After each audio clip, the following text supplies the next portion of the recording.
अस्सलाम वालेकुम स्टूडेंट, कैसे हैं आप सब लोग। उम्मीद है खैर ऑफिस से होंगे। I am professor Waqar Makhdoom. Computer science का एक और आप लोगों के लिए इजी लेक्चर, जिसमें हम आप लोगों के पास एक नया चैप्टर जो है वो स्टार्ट करने वाले हैं, चैप्टर नंबर 4। और वो क्या है, डेटा इंटीग्रिटी और नॉर्मलाइजेशन के ऊपर है। चैप्टर नंबर 3 के अंदर हमने नॉर्मलाइजेशन का सिर्फ एक वर्ड देखा था, उसी को ही डिटेल में देखना है। और उसके बाद डेटा इंटीग्रिटी जो है इससे पहले हम डिस्कस कर चुके हैं, उसकी डेफिनेशन लाजमन हम देख चुके हैं, उसी को ही थोड़ा सा रिवाइज करना है। और उसके बाद हम लोग देखेंगे कि आपके पास जब टेबल बनाया जाता है तो उसके अंदर जो आप एट्रीब्यूट्स बनाते हैं उनमें आप क्या क्या प्रॉब्लम्स करते हैं, किन किन प्रॉब्लम्स की वजह से आप प्रॉपरली जो है ना वो आप लोगों के पास एट्रीब्यूट डिफाइन नहीं कर पाते, क्या क्या इश्यूज हो सकते हैं टेबल के अंदर। ठीक है, एट्रीब्यूट्स के नाम जो है वो कैसे चूज़ करने होते हैं, कौन से नाम चूज़ नहीं करने, तो वो हम इंशाल्लाह आज के लेक्चर में जो है वो डिस्कस करेंगे।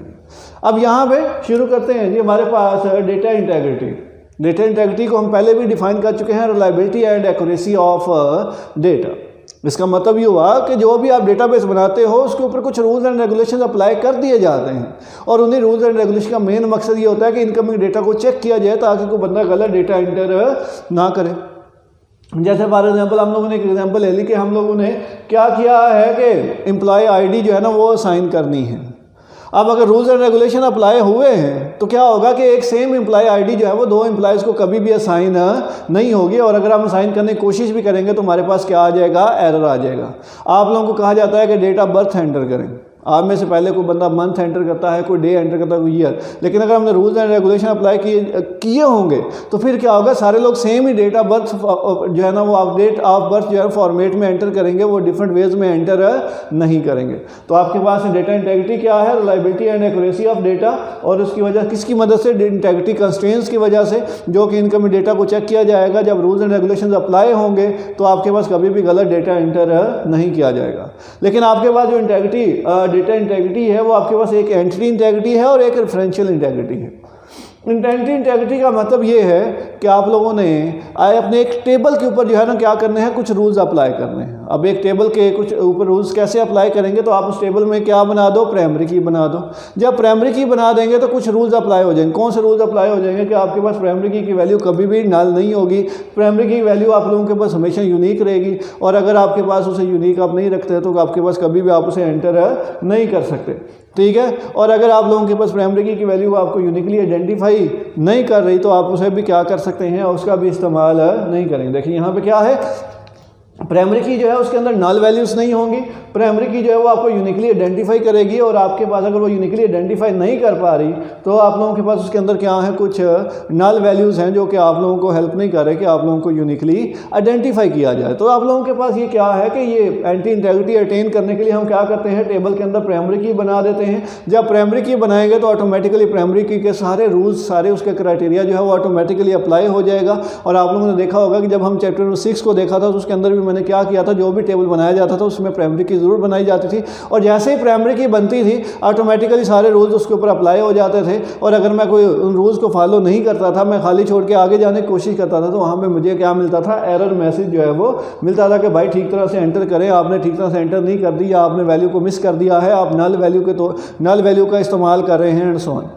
तो ये आप लोगों के पास क्या है, एंटिटी इंटीग्रिटी है, जिसके अंदर हम क्या करते हैं, प्राइमरी की जब बना देते हैं तो उसके सारे रूल्स जो हैं वो हमारे पास अप्लाई हो जाते हैं, और उसी की मदद से हम अटेन कर सकते हैं एंटिटी इंटीग्रिटी। ये तो होगी एक टेबल की बात। लेकिन जब दो टेबल्स आ जाते हैं हमारे पास तो आ जाता है रेफरेंशियल इंटीग्रिटी। आप लोगों को पता है कि जब दो टेबल्स के दरमियान में रिलेशनशिप बनता है तो दोनों टेबल्स में एक एक प्राइमरी की ज़रूर होती है। एक पेरेंट टेबल है, एक चाइल्ड टेबल है। पेरेंट टेबल में जो प्राइमरी की है वो प्राइमरी की रहती है, लेकिन चाइल्ड टेबल में प्राइमरी की क्या बन जाती है, फॉरेन की बन जाती है, और उसी की वैल्यू जो है वो क्या होती है, आप लोगों के पास मैच की जाती है। जरा देखिएगा किस तरह से कि यहाँ पे आप लोगों के पास फॉरेन की एग्जिस्ट करती है रिलेशन के अंदर, क्योंकि उसकी वैल्यूज़ क्या होनी है, मैच होनी है। जो रिलेशन प्री डिफाइंड है वो प्रिजर्व रखा जाएगा चाइल्ड और पेरेंट के दरमियान में। ठीक है, अब इस चीज़ से मुराद क्या है, फॉर एग्जाम्पल जी आप में से कहा जाता है कि चाइल्ड टेबल में से जो स्टूडेंट नंबर 3 है वो डिलीट कर दो, तो हम उस टाइम तक डिलीट नहीं कर सकते जब तक आपके पास पेरेंट टेबल में से स्टूडेंट 3 डिलीट ना किया जाए। आपको कहा जाता है कि चाइल्ड टेबल में एक स्टूडेंट जो है 4 इंसर्ट करो, लेकिन वो 4 पेरेंट में नहीं है, तो आप उस टाइम तक इंसर्ट नहीं कर सकते जब तक आप चाइल्ड में, आप लोग पेरेंट में उसे इंसर्ट नहीं करते। आप फॉर एग्जाम्पल चाइल्ड में अपडेट नहीं कर सकते जब तक आप पेरेंट में अपडेट ना करें। तो ये आप लोगों के पास क्या है, क्रिएटिंग रिलेशनशिप जब बनता है तो कुछ चीज़ें अप्लाई हो जाती हैं कि आपके पास वैल्यू जो होती है फॉरेन की फील्ड की वो एग्जिस्ट होनी चाहिए, जो किसके अंदर एग्जिस्ट कर रही है, आपके पास पेरेंट के अंदर एग्जिस्ट कर रही है। जैसे स्क्रीन के ऊपर आपको कुछ टेबल्स जो हैं वो दिखाई दे रहे हैं, जिसके अंदर आप लोगों को यही बातें दिखाई जा रही हैं कि रिकॉर्ड नंबर 3 जो है ना वो चाइल्ड में भी है, पेरेंट में भी है, लेकिन रिकॉर्ड नंबर 4 जो है वो चाइल्ड में उस टाइम तक नहीं हो सकता जब तक वो पेरेंट में ना हो।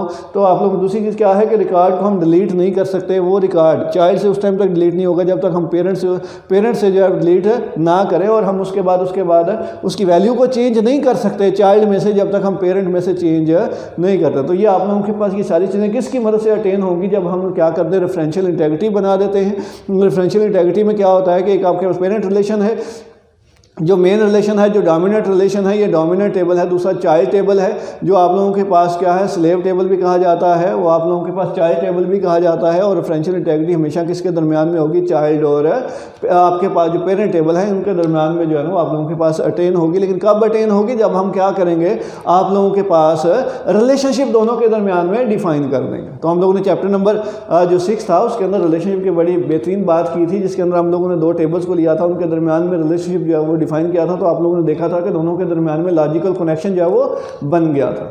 ठीक है जी। उसके अलावा फर्दर चीज़ें आप लोगों के सामने मैंने एक्सप्लेन कर दी।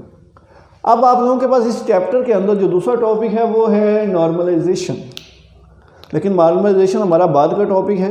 आप लोगों को पता है कि हम लोग यहाँ पे टेबल्स की बात कर रहे हैं। जब टेबल्स बनाए जाते हैं तो टेबल्स की हेडिंग क्या होती हैं, एट्रीब्यूट्स ही होती हैं ना, करैक्टरिस्टिक्स ही होती हैं, कॉलम्स जो है आप लोगों के फील्ड्स ही होती हैं। अब वो फील्ड्स के जब आप नाम रखते हैं तो क्या क्या प्रॉब्लम्स हो सकती हैं, क्या क्या इश्यूज़ हो सकते हैं, उन इश्यूज़ को हम क्या कहते हैं, problems in exist in A relations, यानी कि वो प्रॉब्लम जो रिलेशन या टेबल में एग्जिस्ट करते हैं, जिसमें सबसे पहली प्रॉब्लम है सिनोनिम। सिनोनिम से क्या मुराद है कि आप लोगों ने क्या किया है, यहाँ पे इंफॉर्मेशन जो है वो आप लोगों के पास यहाँ पे देखें, आइटम है एक टेबल जिसके अंदर आइटम नंबर है, आप लोगों के पास आइटम कलर है और सप्लायर कोड है, और दूसरा है सप्लायर आईडी और सप्लायर नेम। अब यहाँ पे सिनोनिम का मतलब ये है कि आप लोगों के पास सिनोनिम जो है वो आप लोगों के पास हम मानी अल्फाज जैसे कहा जाता है। तो यहाँ पे देखें, इधर भी आपके पास वही इन्फॉर्मेशन है, इधर भी आपके पास वही इन्फॉर्मेशन है, ठीक है। लेकिन यहाँ पे हम सप्लायर कोड के नाम से उसे यूज़ कर रहे हैं, और यहाँ पे हम किसका नाम से यूज़ कर रहे हैं, सप्लायर आईडी के नाम से यूज़ कर रहे हैं। लेकिन नाम डिफरेंट है, लेकिन उनके अंदर वैल्यू क्या है, सेम है। तो अब ये प्रॉब्लम है, इस प्रॉब्लम को रिजॉल्व कैसे किया जाएगा, ये यहाँ से एक को सप्लायर आईडी कर दें या फिर यहाँ से क्या कर दें, सप्लायर कोड कर दें, यानी कि दोनों में से एक को दोनों रिलेशंस में इस्तेमाल कर लें, तो आपकी ये प्रॉब्लम क्या हो सकती है, रिजॉल्व हो सकती है। यानी कि आप लोगों के पास वैल्यू सेम है लेकिन जो नाम है वो क्या है, डिफरेंट है।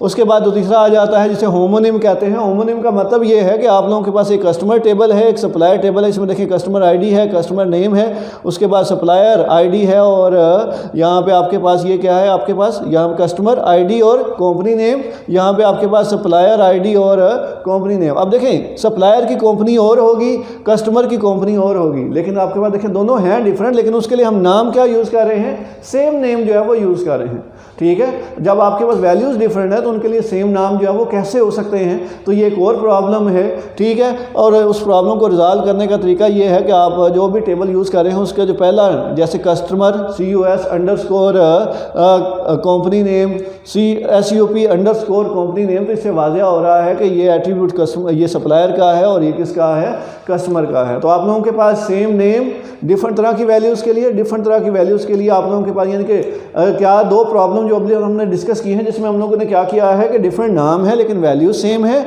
यहाँ पे आप लोगों के पास नाम जो है वो एट्रीब्यूट्स के सेम है लेकिन वैल्यू क्या है, मुख्तलिफ है। तो ऐसी प्रॉब्लम्स को आपके टेबल में नहीं होना चाहिए, उसको रिजॉल्व करें। किस तरह से रिजॉल्व किए वो मैंने आप लोगों को बता दिया। यहाँ पे हम लोग सेम नेम का इस्तेमाल कर लेंगे दोनों जगह पे। यहाँ पे आप लोगों के पास डिफरेंस करने के लिए साथ में जो है ना टेबल के जो नेम के पहले कुछ लेटर्स हैं वो यूज़ कर लें। उसके बाद रिडंडेंसी है। रिडंडेंसी का मतलब है डुप्लीकेशन ऑफ डेटा। अब डुप्लीकेशन ऑफ डेटा क्या होना है, फॉर एग्जांपल एक बंदे ने टेबल बनाया है जिसका नाम एम्प्लॉय है EMP, जिसके अंदर एट्रीब्यूट्स हैं एम्प्लॉय आईडी, नेम और डेट ऑफ बर्थ और एज।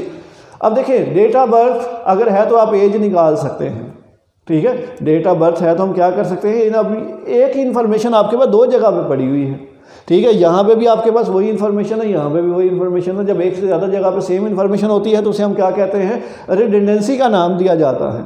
ठीक है, डुप्लीकेशन ऑफ डेटा का नाम दिया जाता है। तो इन दोनों की जगह पे हम क्या करेंगे, सिर्फ डेट ऑफ बर्थ इस्तेमाल कर लेंगे। जब डेट ऑफ बर्थ आपके पास आ गई है तो उसकी मदद से आप एज को क्या कर सकते हैं, निकाल सकते हैं। तो इसकी वजह से भी जो डुप्लीकेशन है वो क्या हो जाएगी, ख़त्म हो जाएगी। आगे है म्यूचुअल एक्सक्लूसिवनेस ऑफ डेटा, कि हमारे टेबल में ओवरलैपिंग इन्फॉर्मेशन होती है। जैसे एक शख्स है ना, वो आपके पास यानी कि आप लोगों के पास क्या होगा कि वो मैरिड होगा या सिंगल होगा। ठीक है, ऐसा नहीं है कि वो मैरिड भी हो या सिंगल भी हो, दोनों में से एक इन्फॉर्मेशन होती है। और अगर टेबल में आपने ऐसे एट्रीब्यूट बना दिए, जैसे मैंने टेबल एक बनाया है एम्प्लॉय के नाम से, जिसमें एम्प्लॉय आईडी है, उसके बाद उसको मैरिड भी है और सिंगल भी है। ठीक है, तो दोनों में से एक होगा, दो नहीं होगा। तो इसलिए इस प्रॉब्लम को रिजॉल्व करने का तरीका ये होता है कि जहाँ पे आपको लग रहा है कि ओवरलैपिंग इन्फॉर्मेशन आ रही है, वहाँ पे एक जनरल एट्रीब्यूट यूज़ कर ले जो दोनों को रिप्रेजेंट करे। जैसे यहाँ पे हमने मार्शल स्टेटस यूज़ कर लिया है, और ये मेल भी आपके पास मैरिड भी हो सकता है और सिंगल भी हो सकता है।